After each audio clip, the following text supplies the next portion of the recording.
Broadcasting from the business capital of the world, this is the Podcast Business News Network. There are some believing that before you engage in a relationship, marriage, a partnership between two people, there should be therapy involved before that even begins. We're talking about couples therapy here, but certainly when a couple has challenges, it usually is the answer. Individual therapy and then potentially couples therapy. We're going to take that journey today. What does that look like? What's involved in couples therapy? Many times both or one of the parties involved in the couple kind of shies away from that. Maybe it's because they feel uncomfortable or certain things will come up. He's somebody that helps people all the time improve their relationships, and he's an amazing psychotherapist. Dr. Barry Pilson is back with us today. Hey, Barry, how you doing? Good, Steve. Thanks for having me back. I appreciate it. Wonderful to have you back here, and this is just so important. And personally, in my journey, I do believe that before you engage in a relationship, getting married, all of that, couples therapy should be the precursor to a lot of that. What are your thoughts about that? Well, I think that's a good idea. What I would like to do today is talk about the various processes involved in couple therapy, because it's a lot more complicated than people think. In fact, if you take the different types of therapy, individual, group, family, and couples usually, in terms of outcomes, have the poorest outcomes.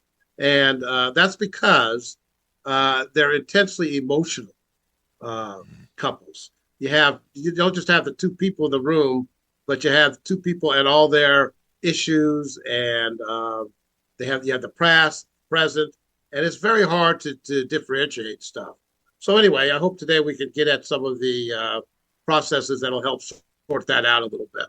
Certainly. And I have to believe many times in couples therapy that things come up that would not normally come up during a conversation with a couple. Do you encounter that a lot? Yes. The anytime a couple walks in and a lot of times they'll say the opening question or the opening statement is, well, what's bringing you in?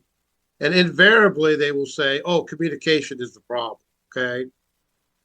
In fact, I would say about 80% of people when they sit down will say, oh, we have a problem in communication. The problem with that statement is that it's meaningful and it's meaningless. Okay. Usually what they mean by communication is a whole lot of other things. Again, emotional, where they're reacting to each other and they're confused and they're baffled. Now, there's certain tips. Let me just start off with that where to simplify communication. And often when somebody comes to couple therapy, a lot of times they'll start with this. Okay. So how do we communicate? Well, we communicate on many different levels all at one time. It's rational, it's irrational, like I said, and it's confusing. But anyway, a good communication involves just a couple principles. One is that you listen to the other person, you acknowledge what the other person says, and you validate what the other person says. Now, that sounds good on paper. I can listen, I can acknowledge, and I can validate. But now you have to break that down further. Now, listening, one of the quick tricks to listening is something called active listening, which probably most people have encountered at some point. Active listening simply means a lot of times that you'll state back what you've heard the person say. Okay, so that's active listening. It's simple, and it's not a bad way to communicate either. Okay, you just kind of repeat back what they said. That helps the person feel that you've acknowledged what they've said anyway. Now, whether you validate it or not, that's another issue. Can I jump in here at this juncture? Yeah, jump in. And absolutely on the active listening. Even when you meet somebody for the first time, you should repeat their name. Hi, Barry. Nice to meet you. Yeah. After finding their name, and it helps validate in your mind as a remembrance of what their name is. Can you walk us through listening, the acknowledgement, and the validation? We could pick any situation. You and I are couples therapy. Barry, you always leave the dishes in the sink. Why can't you just take the next step and put them in the dishwasher I'm picking any hypothetical situation. Yeah, So yeah. in that, where would the listening be, the acknowledgement and the validation? Okay, good, good. Well, the listening is repeating. Uh, I always leave the. You're telling me I'm always leaving the dishes in the sink. Now, here's a reflective part. I'm guessing that you're upset about that. Okay. All right. Yes. So that doesn't go. Well, I don't always leave the dishes in the sink. That's not true. That would be the quick answer a lot of times. But Yeah, but you do. the They're validation. Barry. They're there. They're I come down in the morning Yes. and I see them, and I don't see why you wouldn't just rinse them and put them in the dishwasher. It's 3 feet away.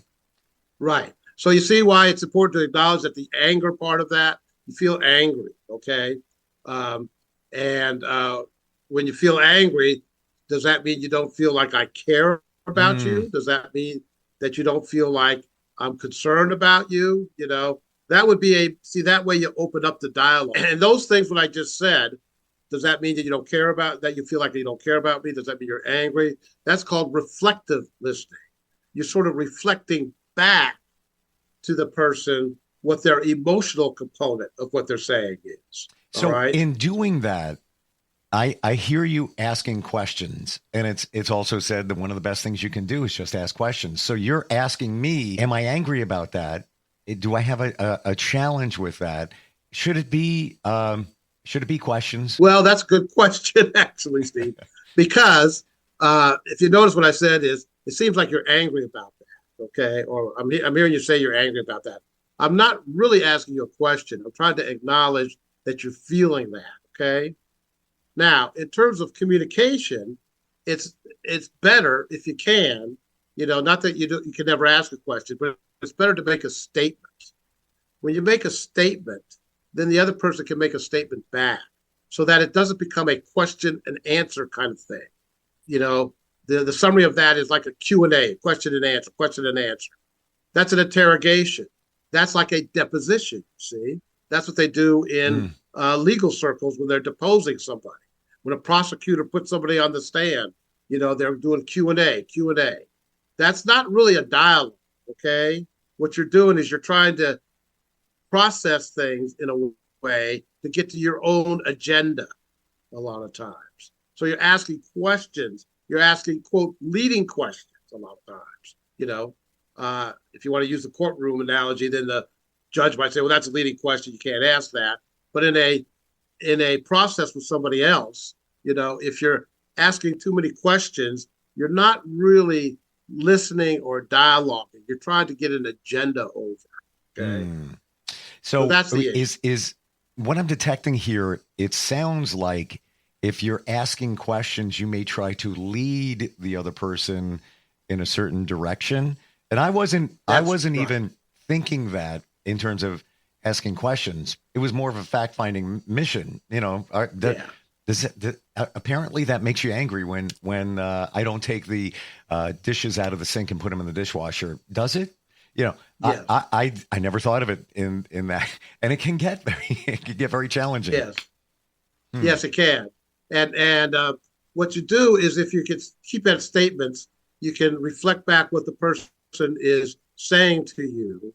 Then you're dialoguing much more clearly, you see, at more than just the rational level. You're dialoguing at an emotional level.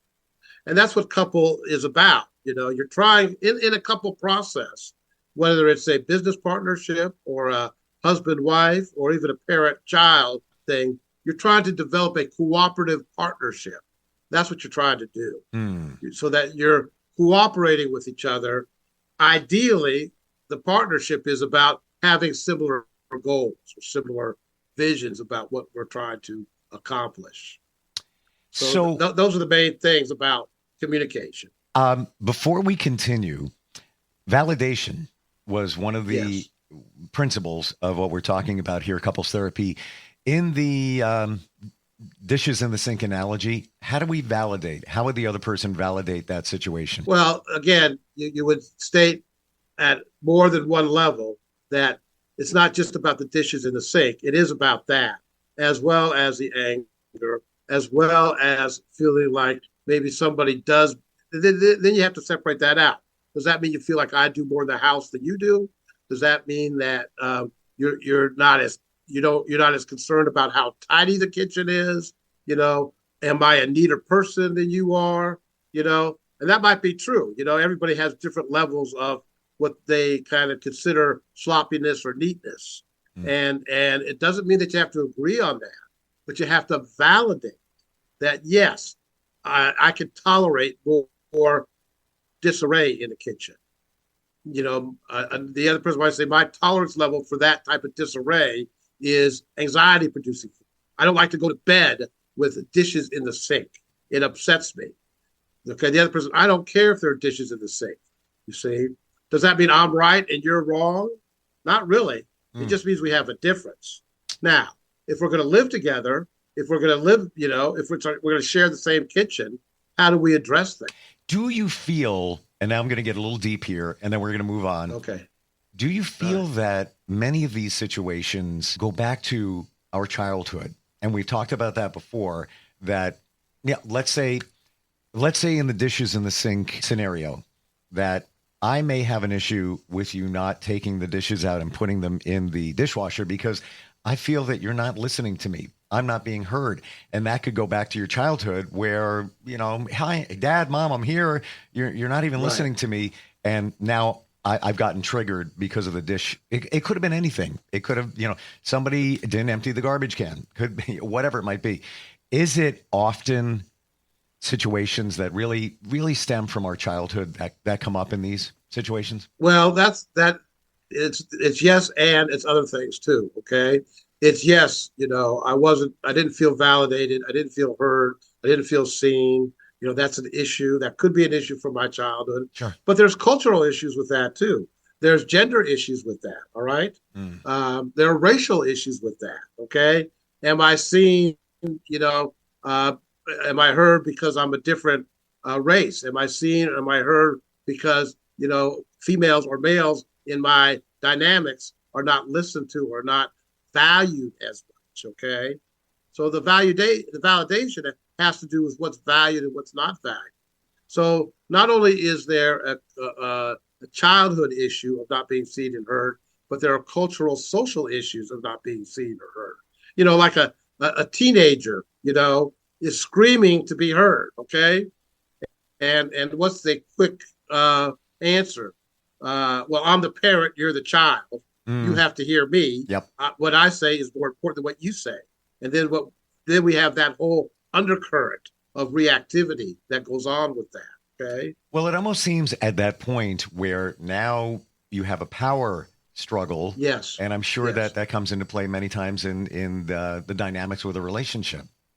Yes. Thank you, Steve. That's exactly where I wanted to go to, actually, is, you know, are we dealing with a power struggle or a control battle or a competition between people? Okay. And quite frankly, if that's where the process is, if we're dealing with power and who's in control and who's in charge, and if we're competing against each other, then we're not going to have a cooperative partnership, you see. We're not going to connect very well. Somebody has to win and somebody has to lose. Well, obviously, if we got a win-loss situation, we're going to both lose. You know, of course, the ideal answer is how do we move into win-win? It's like with sales, okay? You know, in sales, you know, what the process that works is win-win. You know, here's a service I have to offer. Here's a product I have to offer. You want it. It's necessary, you know, and so we're going to have a win-win kind of process. And that's the same with couple. You have to move out of power struggles into a cooperative process. Okay. Then hopefully, by the way, the issue becomes, especially in a couple that like a male and female, or two males or two females, it doesn't matter, in an intimate relationship, then the issue becomes not who's in charge, but how close or how distant are we? Okay.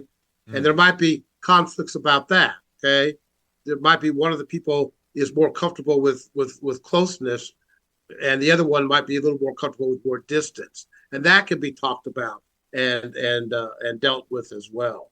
Does that go back to one of the fundamentals of the, I'm trying to think about it, the five love languages? Would that go back? Yes. Would that be in the Yes. same wheelhouse? Yeah. Yeah. It's the emotional part of what is validating to you, what is comfortable for you. How do you show love? Okay. Do you show love by gifts? Do you show love by, being there for somebody? Do you show love by complimenting somebody? All right. Um, and everybody can be a little bit different.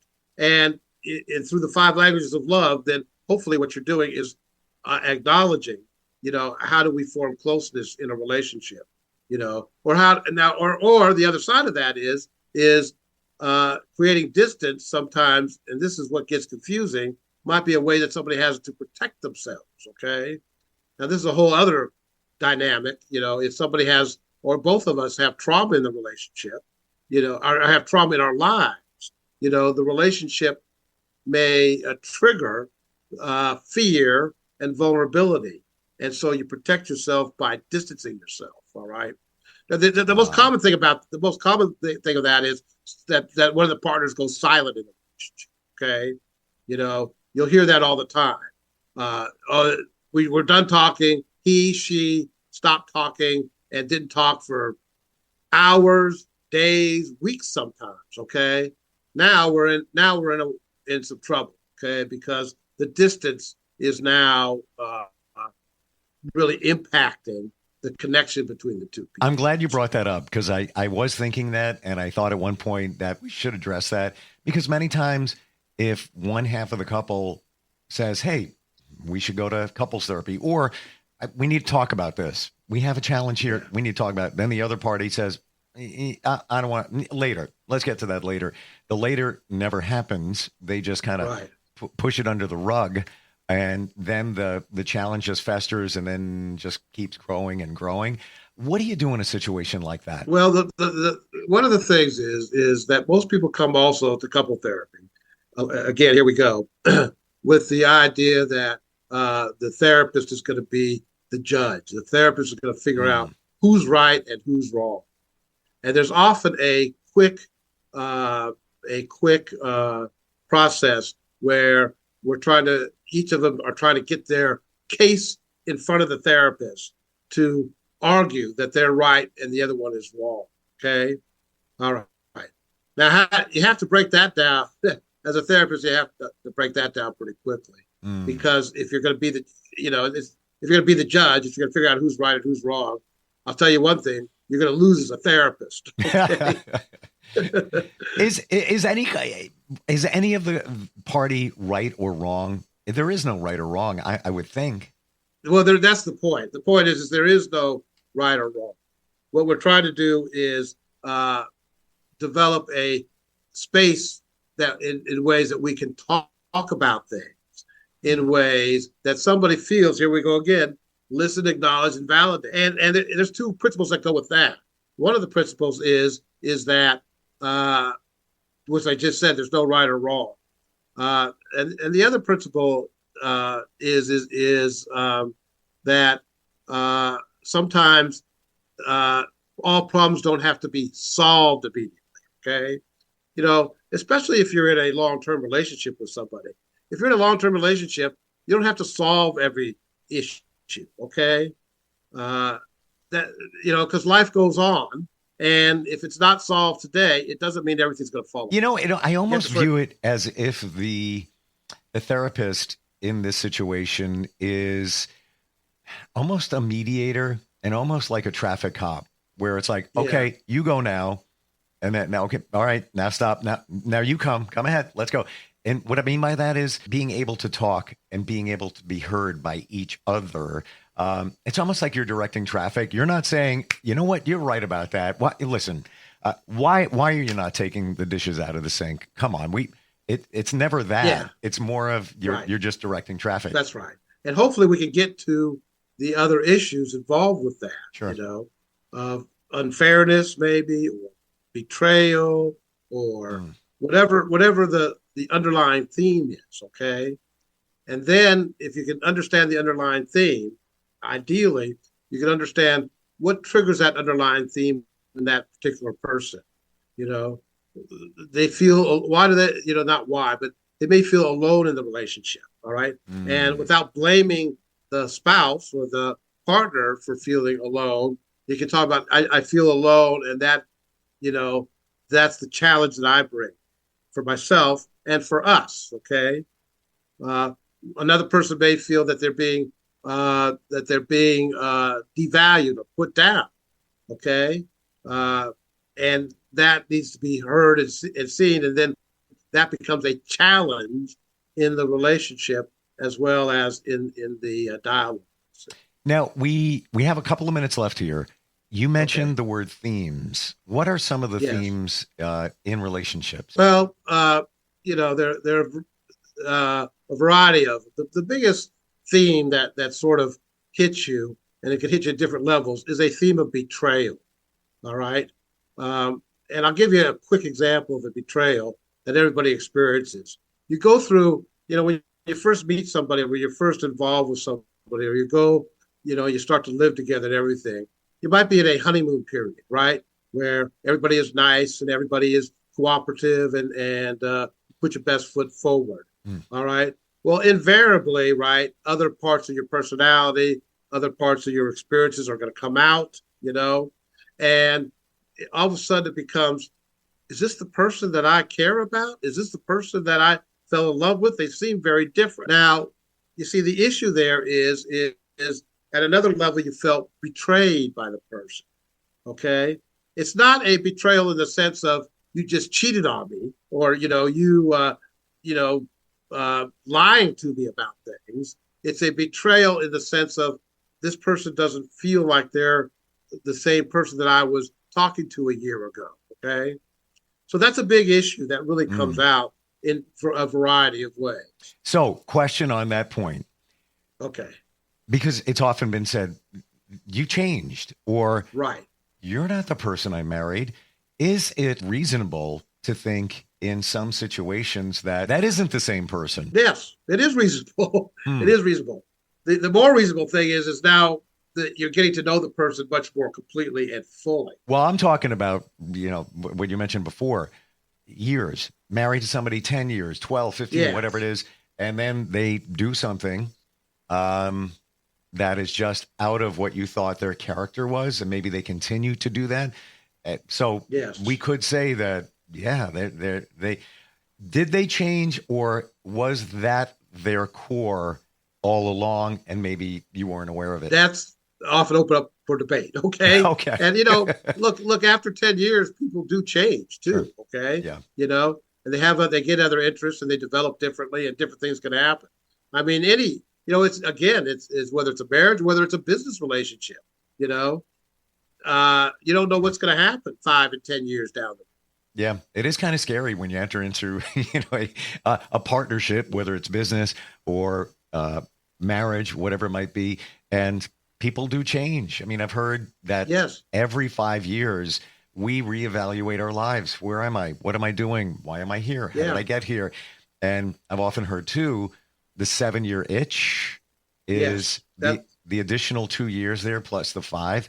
It's because it takes you 2 years to take action, whether you're going to get out of the relationship, whether you're changing, whatever it might be. That's where the 7 year itch comes into play. I've heard that. I've talked to others. I've even tracked it in my own life. And interestingly, every 7 years, there was some type of significant change in different relationships. Coincidence, Yeah. maybe? I don't know. No, I think that's a good point you're making about after 5 years or so as a benchmark. Yeah. We kind of evaluate. Maybe we do that automatically as humans, but you're making even a better point that then it takes 2 years to evaluate that. Right. Right. Yeah. And, Because, if you're married, kids, house, all of that, you're not going to yeah, make a change right away. You got to process it, kind of wait and see. Great conversation today. This is so important in relationships. And Barry, you can work with people virtually, essentially anywhere on the planet. How do we find you? well, I have a website. You can contact me that way. It's Barry Pilson, Ph.D.com. And your last name is spelled how? Pilson. Great.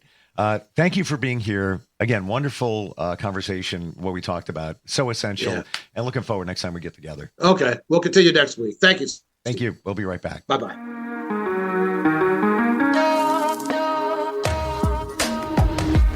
Broadcasting from the business capital of the world, this is the Podcast Business News Network. Hey, Dad, how do airplanes fly? What's in this box? Can I touch this? Where does sand come from? Is this tree good for climbing? What happens if I mix these two things together? How are babies made? What does this thing do? Kids are curious about everything, including guns. Talking to them about gun safety in your home is a good first step, but you can do more. Always keep your guns locked, unloaded, and stored separately from ammunition. Storing your guns securely is the best way to prevent family fire, including unintentional shootings. For more information on safe gun storage and ways to keep your family safe, visit endfamilyfire.org. That's endfamilyfire.org. What do we keep in the attic? What's this thing called? Can I ride my bike backwards? Like I said, kids are curious. It's up to us to keep them safe. Brought to you by End Family Fire, Brady, and the Ad Council.